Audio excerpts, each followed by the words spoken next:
റഹ്മത്തുള്ളാഹി വബറകാതുഹു.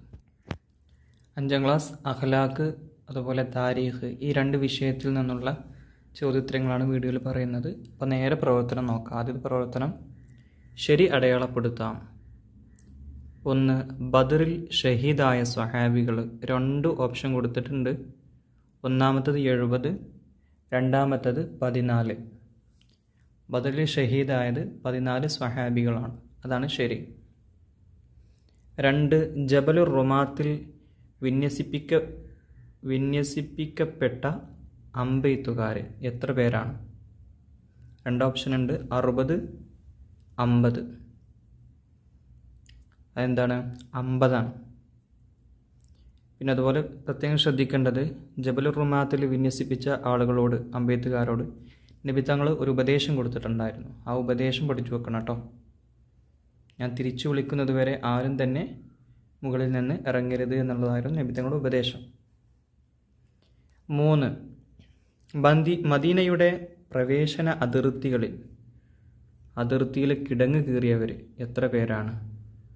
3000 ആണോ 4000 ആണോ? ശരിയായത് 3000 ആണ്. 4. അഖീദയിലെ ഇമാമുകൾ, വിശ്വാസപരമായ ഇമാമുകൾ എത്ര പേരാണ്? 4, 2. അഖീദയിലെ ഇമാമുകൾ 2 പേരാണുള്ളത്. ആ 2 പേരും പഠിച്ചു വെക്കണം കേട്ടോ. പിന്നെ അതുപോലെ 4 മദ്ഹബിൻ്റെ ഇമാമുകളുണ്ട്, അവരെ പേരും പഠിക്കുക. 5. ഇമാം ഷാഫിഈ വഫാത്താകുമ്പോൾ വയസ്സ്. അദ്ദേഹം വഫാത്താകുന്നത് എത്ര വയസ്സിലാണ്? 54 ആണോ അതോ 77 ആണോ? ശരിയായത് 54 വയസ്സിലാണ്. അടുത്ത പ്രവർത്തനം ഒറ്റ വാക്കിൽ ഉത്തരം എഴുതാം എന്നുള്ളതാണ്. 1. നിസ്ഫുൽ ഈമാനാണെന്ന് നബി സല്ലല്ലാഹു അലൈഹി വസല്ലം പറഞ്ഞ സ്വഭാവം. ഏത് സ്വഭാവമാണ് നിസ്ഫുൽ ഈമാൻ? ഈമാനിൻ്റെ പാതി അല്ലെങ്കിൽ ഈമാനിൻ്റെ ശാഖ എന്ന് പറയുന്നത് അത് സ്വബറാണ്, ക്ഷമ. 2. മനുഷ്യനെ അധികവും നരകത്തിലെത്തിക്കുന്ന അവയവം ഏതാണ്? നാവ്. ഒറ്റ വാക്കിൽ ഉത്തരം എഴുതിയാൽ മതി. 3. അമൽ കൊണ്ട് അള്ളാഹുവിൻ്റെ പൊരുത്തം മാത്രം ഉദ്ദേശിക്കലാണ്. അതിന് പറയുന്ന പേര് ഇഖ്ലാസ്. 4. ഹജ്ജത്തുൽ വിദാഇന് ശേഷം നബി സല്ലല്ലാഹു അലൈഹി വസല്ലമ തങ്ങൾ ജീവിച്ച കാലം. ഹജ്ജത്തുൽ വദാ കഴിഞ്ഞ് നബി സല്ലല്ലാഹു അലൈഹി വസല്ലമ തങ്ങൾ ജീവിച്ചത് 3 മാസമാണ്. അപ്പോൾ 3 മാസം എന്ന് മാത്രം എഴുതിയാൽ മതി, വിശദീകരിച്ച് എഴുതൊന്നും വേണ്ട. 1 വേർഡ് ക്വസ്റ്റ്യൻ ആണ്. ചോദ്യത്തിനുള്ള ഉത്തരം മാത്രം എഴുതി കൊടുത്താൽ മതി, ഒറ്റ വാക്കിലുള്ള ഉത്തരം. അതുപോലെ ഹജ്ജത്തുൽ വദായിൽ ഖുത്ബത്തുൽ വിദാ എന്ന് പറയുന്ന വിടവാങ്ങൽ പ്രസംഗം നടത്തിയിട്ടുണ്ടായിരുന്നു. അത് ഏത് ദിവസമാണ് നടത്തിയത് എന്ന് ചോദിക്കാം. അറഫ ദിവസമാണത് നടത്തിയിട്ടുള്ളത് കേട്ടോ. ഇനി 5. ഖൈബർ സമരത്തിൽ സൈന്യത്തെ നയിച്ചത്. ഖൈബർ സമരത്തിൽ സൈന്യത്തെ നയിച്ചത് ആരാണ്? മഹാനായ അലി ഇബ്നു അബി ത്വാലിബ് റളിയല്ലാഹു അൻഹു ആണ്, അതായത് അലി റളിയല്ലാഹു അൻഹു. ഇനി അടുത്ത ചോദ്യം വിശദമാക്കാം, വ്യക്തമാക്കാനുള്ള പ്രവർത്തനമാണ് ഉദ്ദേശം. 1. നാവിൻ്റെ ശുക്ർ. നാവിൻ്റെ ശുക്ർ എന്തൊക്കെയാണ്? നാവിൻ്റെ ശുക്ർ അള്ളാഹുവിന് സ്തുതി പറയുക എന്നുള്ളത് 1. 2. അവൻ ചെയ്ത നിഅമത്തുകൾ എടുത്തു പറയുക, അതാണ് 2ാമത്തത്. ഇത് ചിലപ്പോൾ ഈ 2 വീതം ഉദാഹരണം എഴുതാം എന്നുള്ള പ്രവർത്തനങ്ങളിലും വരാറുണ്ട്. ഇനി ആ പാഠത്തിൽ തന്നെ 2-3-4 ക്വസ്റ്റ്യൻ വരാൻ സാധ്യതയുണ്ട്. ഖൽബിൻ്റെ ശുക്ർ, അതുപോലെ തന്നെ അവയവങ്ങളുടെ ശുക്ർ, അതുപോലെ അള്ളാഹു നമ്മെ മുസ്ലിം ആക്കിയതിനുള്ള ശുക്ർ എങ്ങനെയാണ്, ഇതൊക്കെ. 2. സൽ സ്വഭാവം. എന്താണ് സൽ സ്വഭാവം എന്നതുകൊണ്ട് ഉദ്ദേശിക്കുന്നത്? ഉത്തരം പ്രശംസനീയമായ വാക്കുകൾക്കും പ്രവൃത്തികൾക്കും പ്രേരകമാക്കുന്ന മാനസികാവസ്ഥക്കാണ് സൽ സ്വഭാവം എന്നതുകൊണ്ട് ഉദ്ദേശിക്കുന്നത്. 3. ഖുതുബത്തുൽ വിദാ, വിടവാങ്ങൽ പ്രസംഗം. എന്താണ് ഖുതുബത്തുൽ വിദാ, വിടവാങ്ങൽ പ്രസംഗം എന്നത്? അതിലെന്താണുള്ളത്? ഇസ്ലാമിൻ്റെ അടിസ്ഥാനപരമായ തത്വങ്ങളും ഗൗരവമായ ഉപദേശങ്ങളും അടങ്ങിയ ഒരു മനുഷ്യാവകാശ പ്രഖ്യാപനമായിരുന്നു ഖുതുബത്തുൽ വിദാ. 4. തൗബ. തൗബ എന്നാൽ എന്താണ്? ദോഷത്തെ തൊട്ട് ഖേദിച്ചു മടങ്ങലാണ് തൗബ. 5. തസ്കിയത്തുൽ ഖുലൂബ്. എന്താണ് തസ്കിയത്തുൽ ഖുലൂബ് എന്നാൽ? ദുഷിച്ച വിശ്വാസം, വിചാരം, വികാരം എന്നിവയിൽ നിന്ന് ഖൽബിനെ ശുദ്ധിയാക്കലാണ് തസ്കിയത്തുൽ ഖുലൂബ്. അടുത്ത പ്രവർത്തനം പൂർത്തിയാക്കാം എന്നുള്ളതാണ്. 1. ഹുദൈബിയ കരാർ മൂലം മുസ്ലിങ്ങൾക്ക് ഡാഷ് ഉണ്ടായിട്ടുണ്ട്. പൂരിപ്പിച്ചു കൊടുക്കാം. ഹുദൈബിയ കരാർ മൂലം മുസ്ലിങ്ങൾക്ക് നിരവധി നേട്ടങ്ങൾ ഉണ്ടായിട്ടുണ്ട്. 2. കിടങ്ങ് കാരണം ഈ യുദ്ധത്തിനു ഡാഷ് എന്നും പറയുന്നു. പൂരിപ്പിച്ചു കൊടുക്കുക. കിടങ്ങ് കാരണം ഈ യുദ്ധത്തിന് ഖന്തഖ് യുദ്ധം എന്ന് പറയുന്നു. 3. ഖൈബറിൽ നിന്ന് ധാരാളം ഡാഷ് ലഭിക്കുകയുണ്ടായി.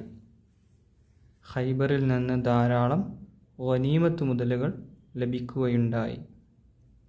4. അബ്ബാസ് റളിയല്ലാഹു അൻഹു നബി സല്ലല്ലാഹു അലൈഹി വസല്ലമ തങ്ങളുടെ ഡാഷ് എന്ന കുതിരയുടെ പുറത്ത് കയറി. അബ്ബാസ് റളിയല്ലാഹു അൻഹു നബി സല്ലല്ലാഹു അലൈഹി വസല്ലമ തങ്ങളുടെ ബൈളാ എന്ന കുതിരയുടെ പുറത്ത് കയറി. നബി തങ്ങളുടെ കുതിരയുടെ പേരെന്താണെന്ന് ചോദിക്കാം. ബൈളാ. 5. ഇന്നല്ലാഹ യഖ്ബലു തൗബത്തൽ അബ്ദി ഡാഷ് മാലം യുഗർഗിർ. അതിൻ്റെ അർത്ഥം പഠിക്കണം കേട്ടോ. 5-ാമത്തെ പ്രവർത്തനമാണ് ശരി എടുത്തെഴുതുക എന്നുള്ളതാണ്. 1. ഹംസ റളിയല്ലാഹു അൻഹു ഷഹീദായ യുദ്ധം. ഏത് യുദ്ധത്തിലാണ് ഹംസ റളിയല്ലാഹു അൻഹു ഷഹീദായത്? ഏത് യുദ്ധമാണ്? ഉഹുദ് യുദ്ധത്തിലാണ് മഹാനായ ഹംസ റളിയല്ലാഹു അൻഹു ഷഹീദായത്. 2. വിട്ടുവീഴ്ചയുടെ വിജയം, അതായത് വിട്ടുകൊടുത്തതിൻ്റെ പേരിൽ വിജയം നേടിയത്. അതേതാണ്? ഹുദൈബിയ സന്ധിയാണ്. നബിതങ്ങളും സഹാബികളും 1400 അടക്കം ഉള്ള സഹാബികളും ഉംറ ചെയ്യാൻ തീരുമാനിക്കുകയും അവർ മക്കയിലേക്ക് പുറപ്പെടുകയും ചെയ്തു. കൂടെ ഉസ്മാൻ റളിയല്ലാഹു അൻഹു ഉണ്ട്. അപ്പോൾ ഉസ്മാൻ റളിയല്ലാഹു അൻഹുവിനെ അവരുടെ അടുത്തേക്ക് പറഞ്ഞയക്കുകയും ഞങ്ങൾ ഉംറ നിർവഹിക്കാൻ വന്നവരാണെന്ന് അറിയിച്ചപ്പോൾ അവർ വിസമ്മതിക്കുകയും തിരിച്ചു പോകാൻ ആവശ്യപ്പെടുകയും ചെയ്തു. അപ്രകാരം നബിതങ്ങളും സഹാബികളോട് വിട്ടുവീഴ്ച ചെയ്തത് കൊണ്ട് അടുത്ത വർഷം എന്ത് ചെയ്തു? ഉംറ നിർവഹിക്കുകയും ചെയ്തു. പക്ഷേ ഓരോ കണ്ടീഷൻ വെച്ചിട്ടും ഓരോ കരാറുണ്ടായിരുന്നു, അവർ തമ്മിലുള്ള കരാറ്. അത് മുസ്ലിങ്ങൾക്ക് കുറേ നേട്ടങ്ങളാണ് സംഭവിച്ചത്. ആ നേട്ടങ്ങൾ എന്തൊക്കെയാണെന്ന് ചിലപ്പോൾ ചോദിക്കട്ടോ, പഠിച്ചു വെക്കുക. ഇനി 3. ഹിജ്റ 8-ാം വർഷം നടന്ന യുദ്ധം. ഹിജ്റ 8-ാം വർഷം നടന്നത് മുഅ്തദ് യുദ്ധമാണ്. 5. ഹുനൈൻ യുദ്ധം. 4. മക്ക യാത്രയിൽ നബി സല്ലല്ലാഹു അലൈഹി വസല്ലമ തങ്ങൾ സൈന്യത്തെ രണ്ടാക്കിയ സ്ഥലം, രണ്ടായി വിഭജിച്ചു. അതേതാണ് സ്ഥലം? എവിടെ വെച്ചാണ്? ദീ തുവ എന്ന് പറയുന്ന സ്ഥലത്താണ്. മക്ക വിജയത്തിലാണ് സംഭവം. 5. ഹുനൈൻ യുദ്ധം. മക്ക വിജയത്തിൽ തന്നെ കുറേ സ്ഥലങ്ങൾ പറയുന്നുണ്ട്, അത് പഠിച്ചു വെക്കണം. 5. ഹുനൈൻ യുദ്ധം. യുദ്ധശേഷം സഹാബികൾ വളഞ്ഞത്. ഏതാണ് വളഞ്ഞത്? ത്വായിഫാണ് വളയുകയുണ്ടായത് അല്ലേ? ഹുനൈനിൽ നിന്ന് ഓടിപ്പോയ സഖീഫ് ഗോത്രക്കാർ ത്വായിഫിൻ്റെ ഗേറ്റുകൾ പൂട്ടി അതിൽ കഴിയുകയായിരുന്നു. നബി തങ്ങൾ എന്ത് ചെയ്തു? നബികളും സഹാബികളും അവരെ വളഞ്ഞു. ത്വായിഫ് എത്ര ദിവസം ഉപരോധിച്ചു? 20 ദിവസം. അതൊക്കെ വളരെ ഇമ്പോർട്ടൻ്റ് ആയിട്ടുള്ള കണക്കുകളാണ് കേട്ടോ. 20 ദിവസം. പിന്നെ അവർ അപേക്ഷിച്ചു. എന്താണ് അവർ നബി തങ്ങളോട് അപേക്ഷിച്ചത്? അതും ചോദിക്കും, അതിലുത്തരം പഠിക്കാം. ഇനി 6-ാമത്തെ പ്രവർത്തനം സാരം എഴുതാം എന്നുള്ളതാണ്. അതിൻ്റെ അർത്ഥം എഴുതി കൊടുക്കുക. 1. ഖാലിഖിൻ നാസ ബി ഖുലുഖിൻ ഹസനിൻ. മനുഷ്യരോട് നീ സൽസ്വഭാവത്തിൽ പെരുമാറുക, അതാണ് അതിൻ്റെ അർത്ഥം. 2 ലാ ഈമാന ലിമൻ ലാ ഹയാ അലഹു, ലജ്ജയില്ലാത്തവന് ഈമാനും ഉണ്ടാവുകയില്ല. 3 ലാ യസിനി സാനി ഹീന യസിനി വഹുവ മുഅ്മിനുൻ, അതിൻ്റെ അർത്ഥം യഥാർത്ഥ മുഅ്മിനായ നിലയിൽ ഒരാളും വ്യഭിചാരം നടത്തുകയില്ല. 4 അഫല അക്കൂന അബ്ദൻ ഷക്കൂറൻ, ഇതിൻ്റെ അർത്ഥം ഞാനൊരു നന്ദിയുള്ള അടിമ ആകേണ്ടതില്ലയോ എന്നാണ്. ചിലപ്പോൾ ഇത് വിശദീകരിക്കാൻ തരും, അതിൻ്റെ സന്ദർഭം വിശദീകരിക്കാൻ വരും, അപ്പോൾ അതൊക്കെ പഠിക്കണം. 5 ജാ അൽ ഹഖ് വ സഹഖൽ ബാത്തിലു, സത്യം വന്നു അസത്യം നശിച്ചു. ഇതോടുകൂടെ ചോദ്യോത്തരം അവസാനിച്ചു. അസ്സലാമു അലൈക്കും വറഹ്മത്തുള്ളാഹി വബറകാതുഹു.